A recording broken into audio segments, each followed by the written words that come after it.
She was barefoot, alone, running from an arranged marriage to a man who treated her like property. No one would come looking, except those who wanted to silence her. But when the millionaire's car slammed to a stop on that empty road, fate took a new turn. What he saw in her eyes, no one else ever did. And what happened next, no one would ever forget. Not every girl is born with the right to choose. Some arrive in this world already marked by silence, obedience, and the fear of defying traditions that span generations. It was the same with Iomide, in the small village of Ogudu, where family honor mattered more than the will of an orphan.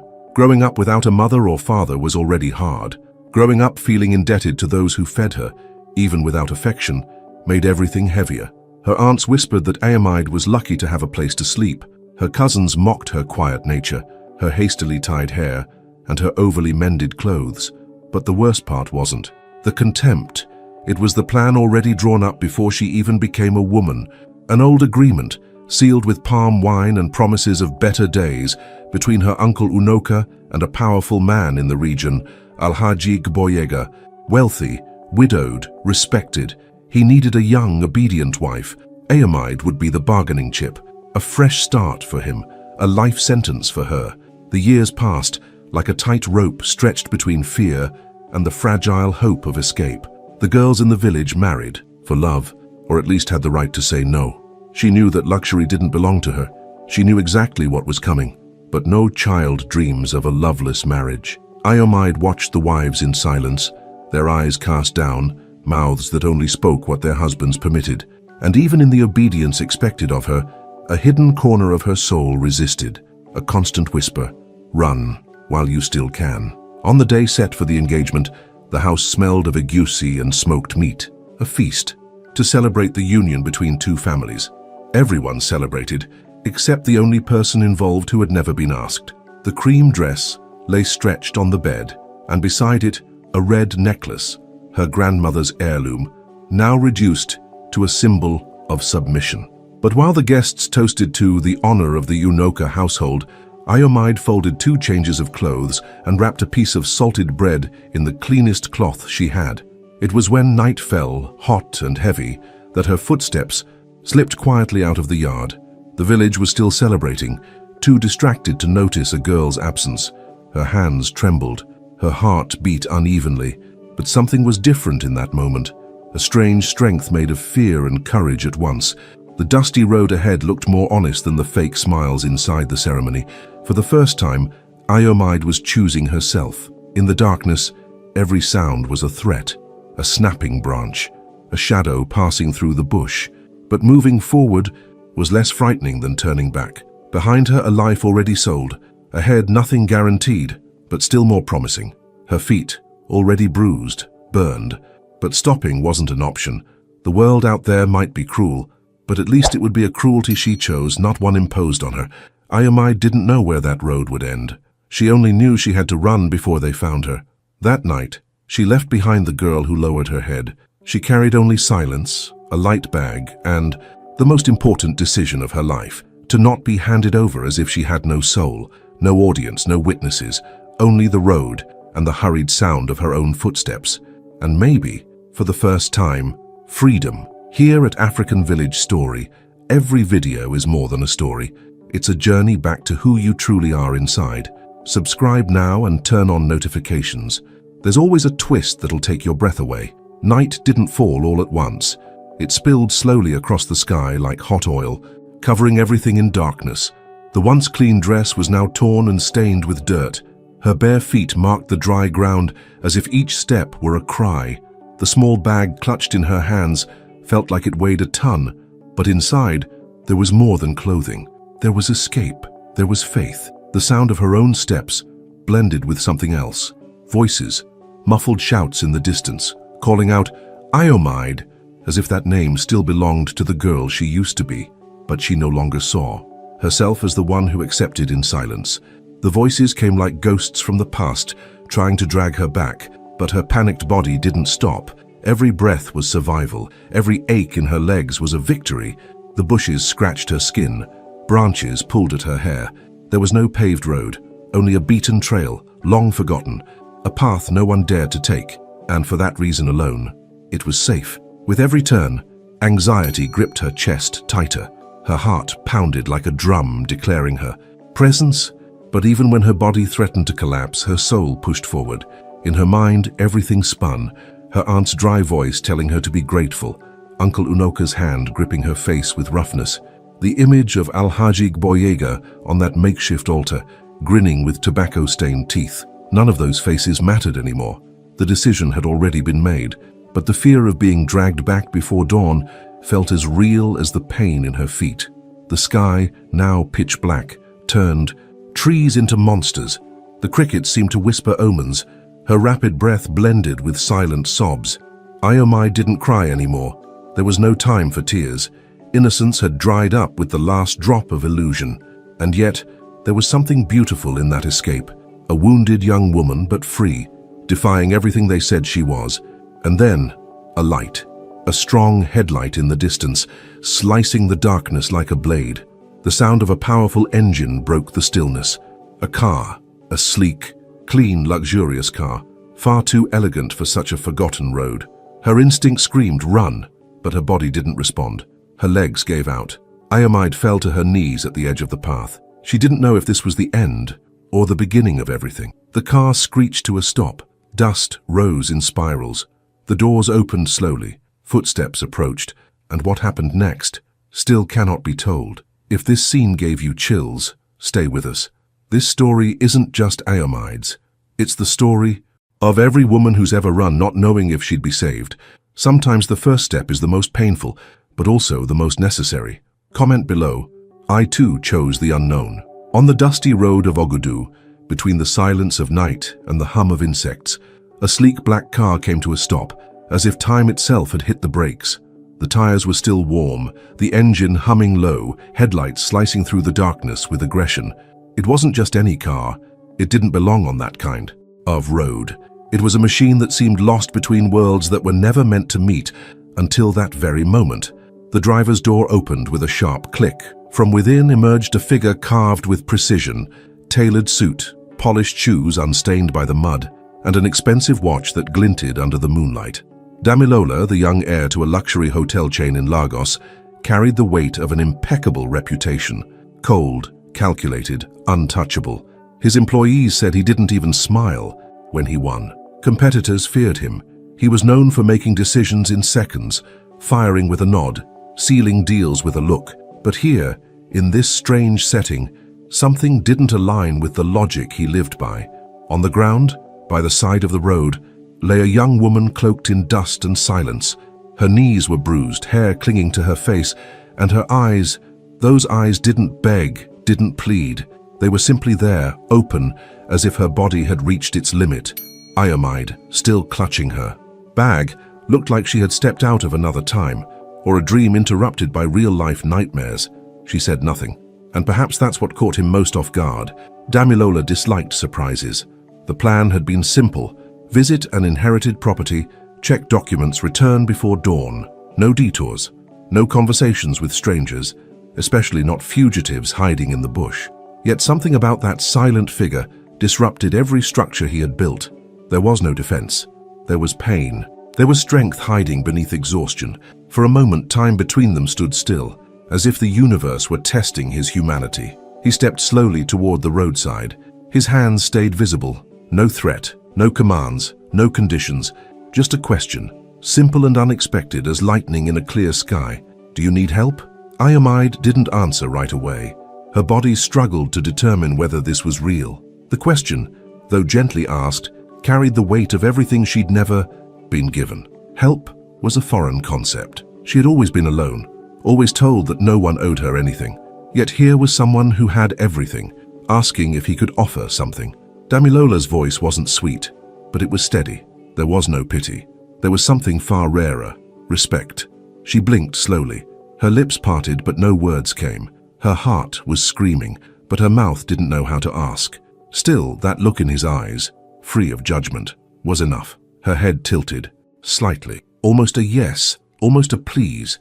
And for someone like Damilola, a man used to signatures and certainty, that tiny gesture was all it took to know. Tonight, the unexpected was the only truth. The passenger door opened.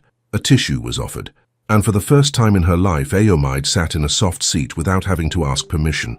The cold leather beneath her contrasted with the heat of the tears that finally fell. Neither of them spoke for several minutes, but both knew that silence said more than words ever could. The car's radio played a soft instrumental melody, something light yet melancholic.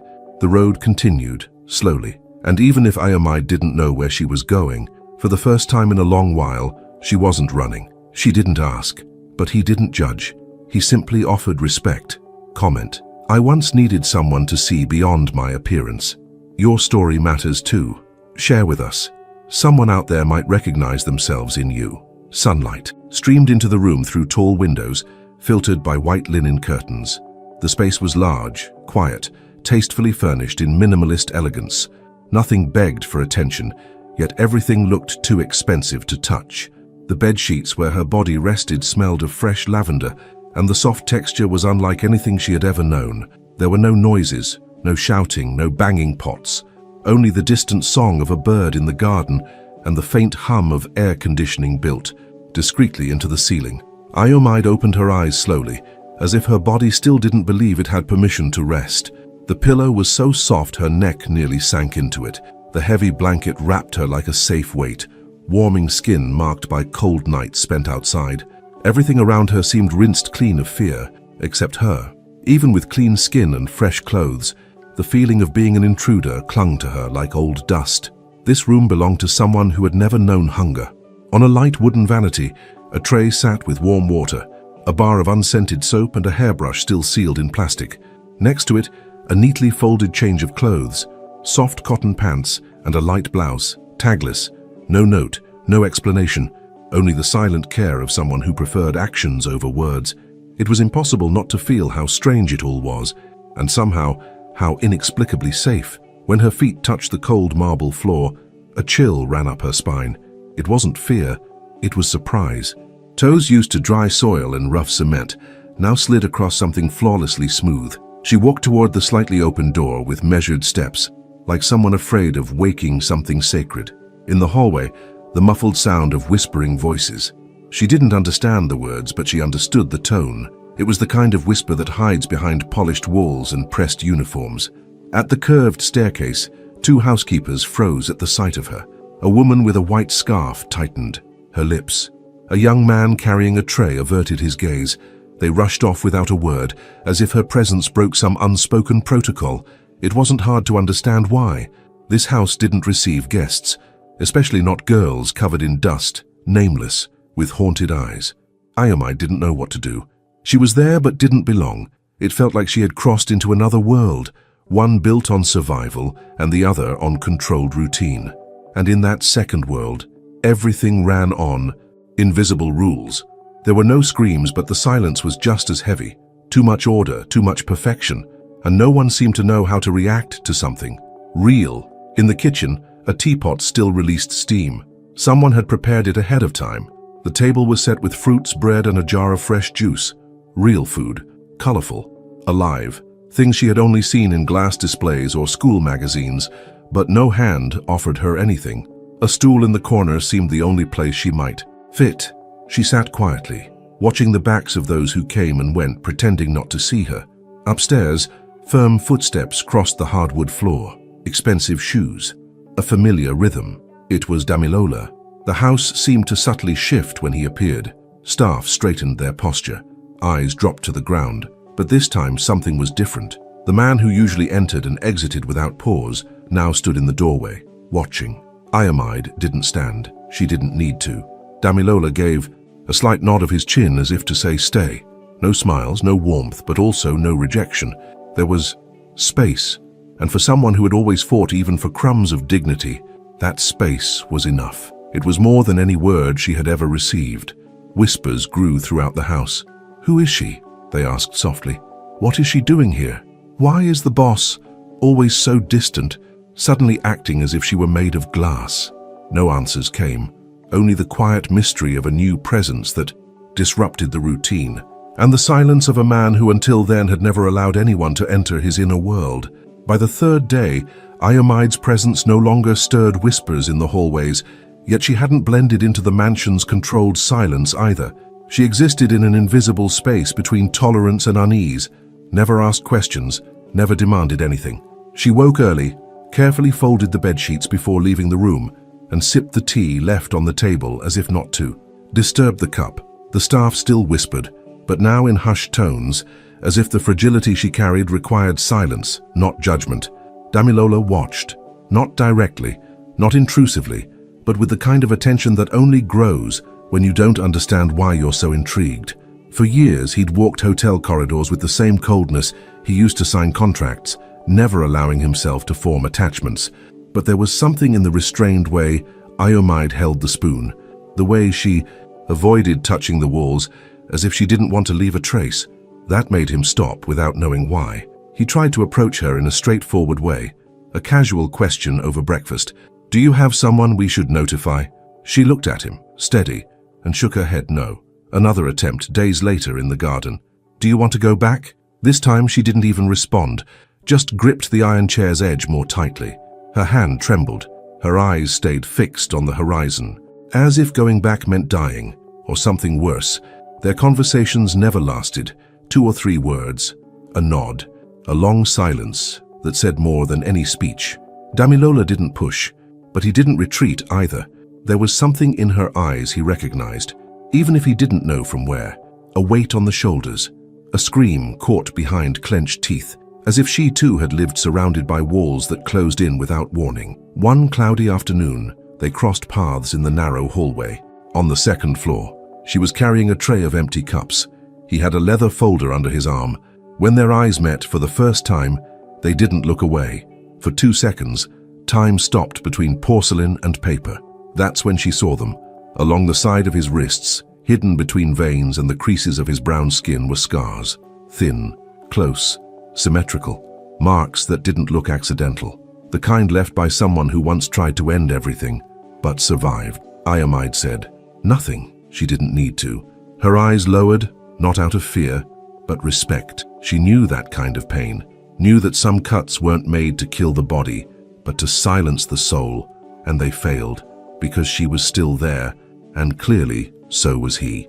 In the days that followed, something shifted. No confessions, just permissions. He began entering the kitchen while she was there, even when he didn't need to, left his newspaper on the same table, offered tea even when she already had a cup. Farm. A return, she started watering the plants on the balcony, the ones he let die whenever he forgot to feel anything. Now they all lived, including them. Their glances still avoided confrontation, but at times they met with more freedom. When she wore her hair loose, when he took off his jacket, when neither of them pretended it was mere coincidence.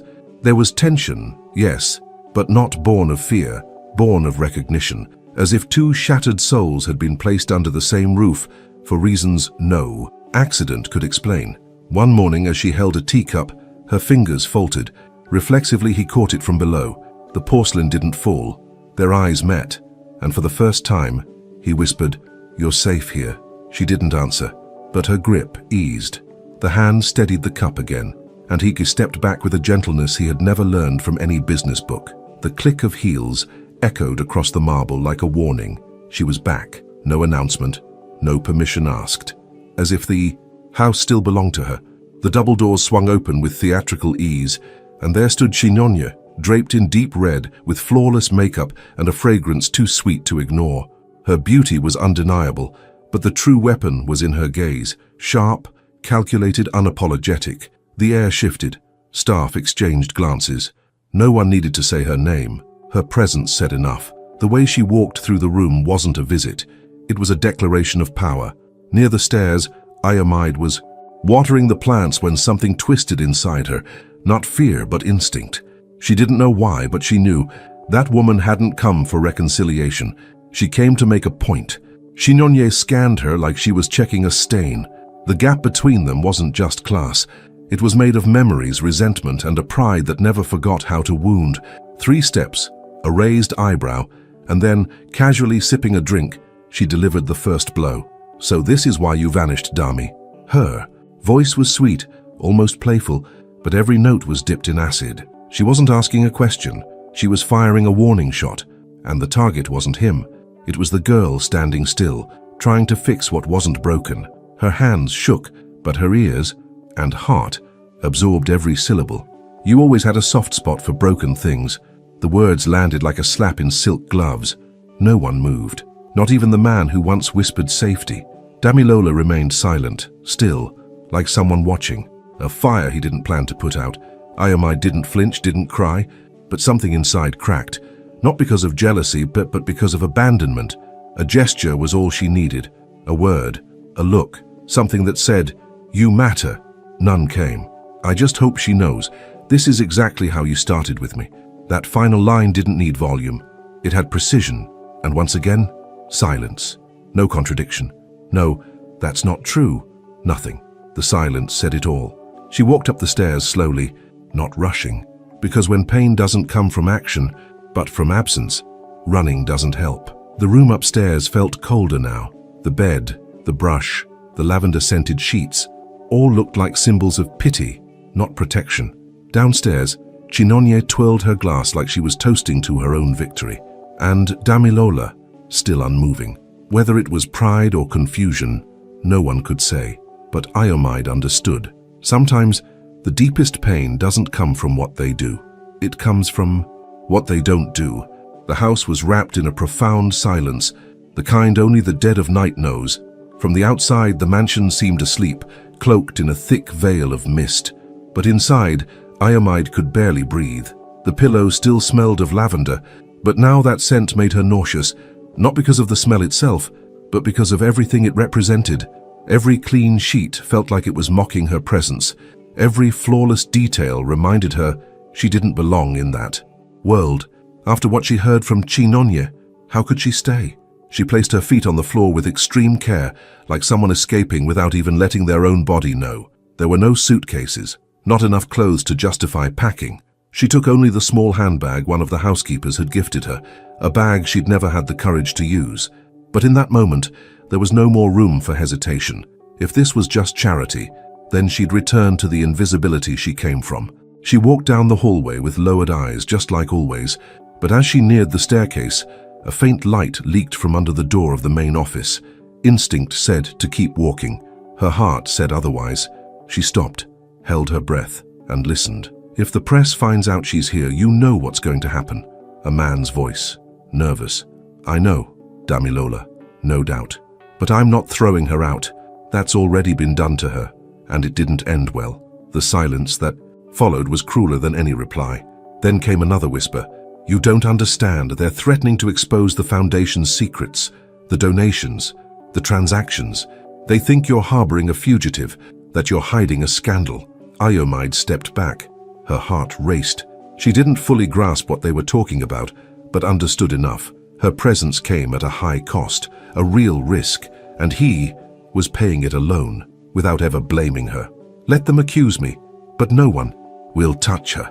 The firmness in his voice shattered something inside. For the first time, she saw what had been hidden beneath her own fear.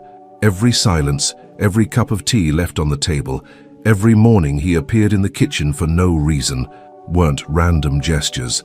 They were ways of protecting without invading, of caring without pressure. While the other man kept listing legal, social, and financial risks, Damilola remained silent. When he finally spoke again, it was only to say, "She has no idea how much her presence gave back to me what I didn't even know I had lost." The words were spoken softly, as if confessing to himself, but they pierced the wooden door and reached Iomide like an undeserved prayer, like someone who for the first time in her life realized she was worthy, without having to earn it. She descended the stairs in silence, but not to run away. Her legs still trembled, but her eyes held a new clarity. She didn't know what she would do the next day. She didn't know if she'd stay, but for the first time she knew. She wasn't just a burden. She was someone that someone had chosen to keep, even under threat. As she crossed the living room, the antique clock on the wall struck 3:10 a.m. The house remained quiet, but inside her, a new sound began to rise, something between recognition and forgiveness, a sound that made no noise, but changed everything. She wanted to run, but discovered that even in silence, he was fighting for her. Sometimes the greatest act of love doesn't scream, it simply stays. Have you ever been someone's beautiful secret? Right, silence can also be a way of loving. The house was immersed in deep silence, the kind only the middle of the night understands. Outside, the mansion looked asleep, wrapped in a thick veil of fog. But inside, Iomide could barely breathe. The pillow still smelled of lavender, but now the scent made her nauseous, not by itself, but because of everything it represented. Each clean sheet seemed to mock her presence. Every flawless detail reminded her she didn't belong to that world. After what she heard from Chinonye, how could she stay? She placed her feet on the floor with extreme lightness, like someone fleeing without letting their own body notice. There were no suitcases, not enough clothes to justify packing. She grabbed only the small purse gifted by one of the maids, one she had never had the courage to use. At that moment, there was no more room for hesitation. If it was just charity, then she might as well return to the invisibility she came from. She walked down the hallway with her eyes lowered, as she always did. But as she neared the stairs, a faint light slipped through the bottom of the main office door. Instinct told her to keep walking. Her heart said otherwise. She stopped, held her breath, and listened. If the press finds out she's here, you know what's going to happen. The voice was male, anxious. I know, Damilola. She recognized it. Without a doubt. But I'm not going to throw her out. They've done that to her before, and it didn't end well. The silence that followed was crueler than any sentence. Then another whisper. You don't understand. They're threatening to expose the Foundation's secrets. The donations, the transactions. They think you're harboring a fugitive, hiding a scandal. Iomide stepped back. Her heart pounded. She didn't know exactly what they were talking about, but she understood enough. Her presence came at a high price, a real risk, and he was paying that price alone, without ever blaming her. Let them accuse me, but no one will touch her. The firmness in his voice shattered something inside. For the first time, she saw what had previously been clouded by her own fear. Every silence, every cup of tea left on the table, every morning he appeared in the kitchen without a reason, were not random acts. They were quiet attempts to protect without invading, to care without pressuring. While the other man kept emphasizing the legal, social, and financial risks, Damilola stayed silent. When he spoke again, it was only to say, "She doesn't know how much her presence gave back something I didn't even know I had lost." The phrase was whispered, like a confession to himself, but it crossed the wooden door and reached Iomide like an undeserved prayer, like someone, for the first time in her life, realizing she was valuable without having to earn it. She descended the stairs in silence, but not to run away. Her legs still trembled, but her eyes held a new clarity. She didn't know what she would do the next day, didn't know if she'd stay, but for the first time she knew she wasn't just a burden. She was someone chose to keep, even under threat. As she crossed the living room, the old wall clock struck 3:10 a.m. The house remained silent, but within her, a new sound began to form, something between recognition and forgiveness. A sound that made no noise, but changed everything. She wanted to run away, but discovered that even in silence he was fighting for her. Sometimes the greatest act of love doesn't scream, it simply stays. Have you ever been the beautiful secret in someone's life? Right, staying silent can also be a way to love. It was still dawn when Iomide returned to the living room. Her eyes were marked by the sleepless night, her heart still throbbing with everything she had heard behind the office door. Her hands were trembling, but there was no more room for retreat. Not after that. The sound of her bare feet echoed between the columns of the hall, as if the house itself knew something was about to break.